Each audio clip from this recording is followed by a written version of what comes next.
It's bourbonblog.com. We're continuing to celebrate 250 years of the USA and all the great releases. And when I saw this one, look, I've always just loved, Trey, what you do. It's Trey Zoeller, founder of Jefferson's Reserve. And, you know, being the first many years to cover your ocean and following all these beautiful bourbons you've done something so exciting. It's a 20-year-old bourbon, and I have a little sample here, finished in Bordeaux casks, right?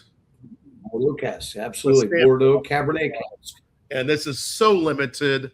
Tell us about this and the story behind it. And you know what I'm gonna do as you do that? I'm gonna take my first sip of it. You bet. Fantastic. Can't wait to see your reaction to it. You know, Tom, we are involved.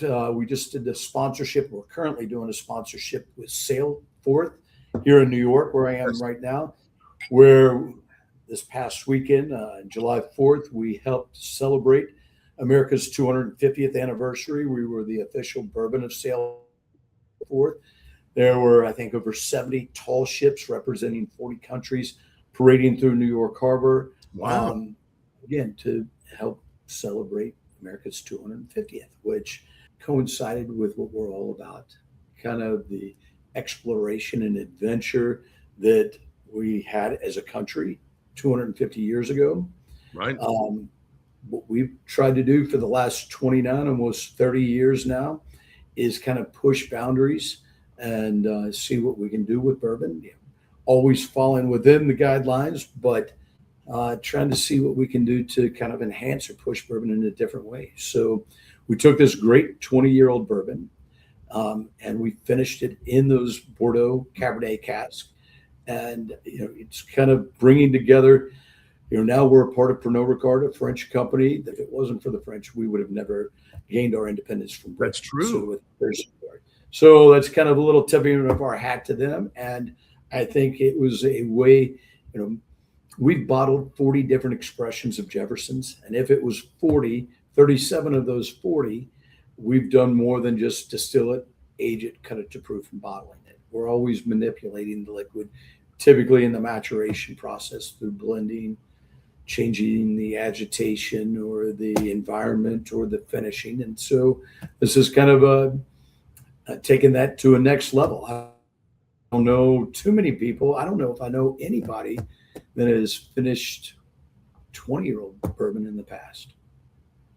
I don't know either. I mean, especially something like this. As I sip this, Trey, I immediately on the nose really could tell this is not only a beautiful bourbon and beautifully finished, but you get its age. You really get that age, that deep age on it, not over age, but some serious age against the Bordeaux Cabernet wine barrel finish. It's a really good balance of those, because sipping it and tasting those notes, I get that, especially that long barrel on the end of just these first few sips. You know, I have to ask, of course, just that, you know, the technical questions, of course, I want to hear about. You know, are we able to know a little bit about the mash bill or the origin of the bourbon? But no matter what, just take us through the journey of this bourbon and you know how you picked one and how it finished. How long did it finish? So, and I'll tell you, it's a Kentucky straight bourbon whiskey. It was purchased from, 29 years ago. I started purchasing bourbon from almost all of the 8 distilleries, and that's all there were at the time. Right. Product from them all. And I had contracts with them. As long as I was purchasing from them, I couldn't disclose where I got them. So I've got to, hold up that, that oath that I made to them. So I haven't disclosed where it is, but it's one of the big, the original 8 distilleries, obviously.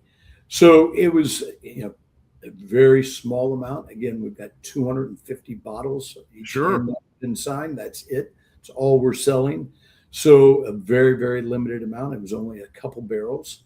And I wanted to do more than just put out an age-stated bourbon. And so that's why we went ahead and kind of did that nod to the French and to, kind of putting more of a craft into it and finishing it. So, and I'll tell you what, I'm not going to give the exact length of the finish, but it was relatively short. Relatively short, but it does come through. It definitely comes through. You know, I get a little bit of that cherry, kind of a cherry syrup up front. Sure. A lot of leather, a lot of toffee mid palate in there. It has all those beautiful notes that you hope to have on a well-aged bourbon that celebrates 250 years of the USA, plus more with those layers of the Bordeaux, like you said, the cherry syrup. Just this wonderful, just really nice sweetness, but not overly sweet. Hits a lot of good places. Are you able to share which Bordeaux winery the wine barrels came from? We did not get the permission from whom we purchased them from. Understand. May have be similar to some other bottlings that we've done in the past. So that's all. Might just be. Might just be. This is the most limited bourbon that you've ever done, right? By far. By far the most limited. So I don't see too many limited, even really limited bourbons. Usually there's more than this. This is very limited. Very limited. Again, this is something that we wanted to do with the 250th, with the Salesforce sponsorship. So it was kind of a fun project. It's like, all right, we're going to put out just a little bit, $500 a bottle, 250. I think it's, you know, we've gotten some tremendous accolades from it already. So we did a very limited offering to our Jeffersons Ocean fan club, right, which is a Facebook organic page that we have nothing to do with. They're just fanatics on their own, and they like to chase down different offerings that we have, different voyages, and so we wanted to kind of help those guys out a little bit. You always do something special for the fans and friends, and we love that, and we love following all the many voyages and so many unique bottlings over the years. You know what? Just for fun, I happen to have, and you're going to be amazed I haven't finished this bottle, but I've always enjoyed this bottle quite a bit, and I had some left. Yeah. All right. Well, I might have been a nod to it earlier. What's that? That's a familiar product. Familiar product. Yeah. So it's the Chateau Pichon Baron from, I think this was 7 or 8 years ago, something like that. That's probably accurate. Yeah. Probably accurate. This one was beautiful, along with the Sauterne, the Soudereau, both wineries that Thomas Jefferson had visited and enjoyed in his lifetime, right? He did. He visited both chateaus. He wrote about it extensively and cellared that wine over in Monticello. Yes, yes. So all of this is a tip of the hat to Thomas Jefferson. Yeah, in essence, it is. So it's like, obviously, he was a big Francophile and vinophile, and so integral into our country's independence and the relationship between us and France that helped us gain that independence. And Thomas Jefferson, another thing that he did, which was so important for our industry, is he repealed that first tax in the U.S., which was the whiskey tax. Right. So he helped it prosper a little bit more. So we got to tip our hat to him. Absolutely. And that's one of the reasons that we chose him as our namesake, is he was so innovative, and knowing that if we were going to compete with the big guys out there, we had to be at the forefront of innovation. So kind of followed in his lead. The innovations that you do are so exciting. The one that, and I want to say was it 2-ish years ago where you released Tropics? Yeah, I think it was 2 years ago. 2-ish years, yeah. Tropics, that was a great example of, I really found after the first ocean voyages and our journey where we sent barrels down the Ohio River and to New Orleans and then around Florida and back up to the East Coast, that changing the environment and the agitation makes such a big impact. So we've sent barrels out to different locations around the world. in that case, we took 6-year-old bourbon and sent it to Singapore Right. for 18 months It, and let and that bourbon really so beautiful. cook. It cooks, the butteriness of it, just this extra aging, just lusciousness, and it's still being found out there. I still see it some. Correct. It is still out there, and from what I believe is fairly public knowledge, there are, as you just mentioned, there's some barrels that are still aging in different climates. Are we going to see any of those at some point? We're hoping so. We're hoping so. Yeah, I've sent some around to some really extreme locations that have some big swings in temperatures and all Both sides, cold and hot. Correct. Cold and hot. So we're continuing to age those and seeing what the impact is, and that's something that I really want to push forward. Going right. You're tasting on them as you go. Are you liking what you're tasting? Yeah, there's some that have been wonderful. Some not all we hoped for, but that's right. Well, that's what part of the experimentation. That's what you've always done. I mean, that's part of what's would you say that's part of what's driven you, is seeing experiments that go both directions? And how do you evaluate them? Absolutely. I try to chart things and make notes as we're going along, and I've had some that have taken off so well that I'll never forget. I did one experiment, and after 60 days, it was just a butterscotch bomb. It was a Werther's candy, and I tasted it again at 90, and I couldn't wait to see how much more it improved. It totally turned in that 30 days. So that's the great thing about maturation. It's not the science that distillation is. There's so many different components that can impact it and have different influences. So you just got to keep testing them out. And it's kind of like peeling the layers of an onion. When it starts working, you kept peeling from that side and see how far you can push it. So that's what we've always done, and that's what excites me about it. Did you say 29 years? You've been at this 29 years? Oh, 29 years, yes. 29. Next year will be 30. You got it. So what can we look forward to in Jefferson's 30th? It's funny you say that. As soon as we get off this call, I am jumping on a call it's a planning call for what we're releasing on the 30th. There'll be more than just one release. Will there be several interesting ones? There is one specifically that we're working on that we're one specific. Correct. Anything at all you can tell us about it? I didn't think so. No. I thought we got to keep it in the bag for the time being. It's something I think we're really going to look forward to, though, I bet. Yeah, I think so. And it hits to the core of Jefferson's. It's really on brand for what we've done in the past 30 years. Amazing.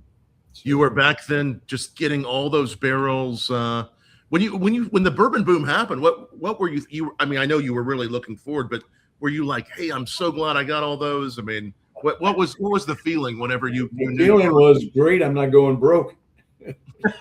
I'm not going broke any longer. People always say great timing, Trey. Well, I was there a good 12, 13 years before things started to turn. Right. So, we were in a great position by that time. We had so many great barrels that we've accumulated. We'd started doing a lot of innovations by that time.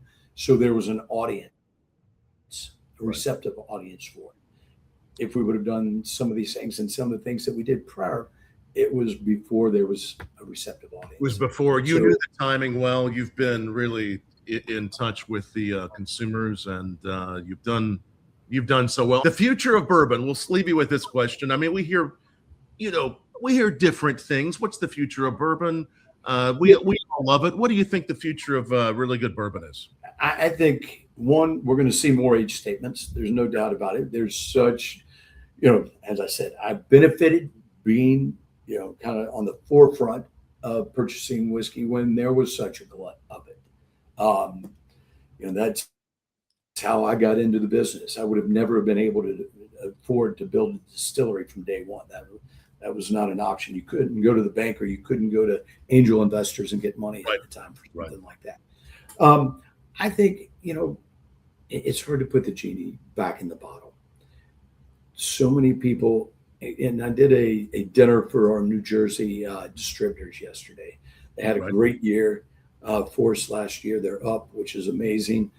Um, you know, we're at a point where I think the spirit industry has been kicked around for the last year or two. Right. And, spirits are undefeated. They've been around for thousands of years. People celebrate. People socially get together, by sharing spirits. Sure. One thing, so I'm up in New York. I was watching one of the World Cup matches the other day. Younger bar. I went with my daughters, so people in their 20s. Right. I looked down the bar. I was at one end of the bar. I looked down the bar, and it was a packed bar. There was not one beer on that bar. Wow. It was all spirits, Excellent. which were fantastic. And different ones. So there were some Argentines next to us, so they had Fernet and Coke. There were some Aperol Spritz. I saw some old fashions, or what appeared to be. I saw some vodka sodas or tonics, some clears in there, tequila possibly, but not be ashamed of it, but be proud. This is how we celebrate. This is how we socially get together, and go interacting and talking to people. And it's a social lubricant. It's a great thing. So, there's still a lot of excitement. As much as people like to write about doomsday, there's a lot of excitement in the category. There's a lot of excitement going on with bourbon. And I'll argue you're going to see such great expressions coming out because we've got such great inventories of bourbon around. So I agree. Yes. The best, as we often say, the best is yet to come. And it's been true for you, my friend. And you continue to deliver the best. I love what you've done for the world of bourbon and whiskey and spirits. And thank you for that. And it's always a pleasure to have you on Bourbon Blog and to have a toast with you. You got it. I wish I had one with me right now in my hotel room. I'm running from one place to the other. We'll have it soon, Trey. We'll have it soon. Thanks, everybody, for watching Bourbon Blog. And check out that new release from Trey. Trey, thank you so much. You bet, Tom. Thank you. I appreciate it.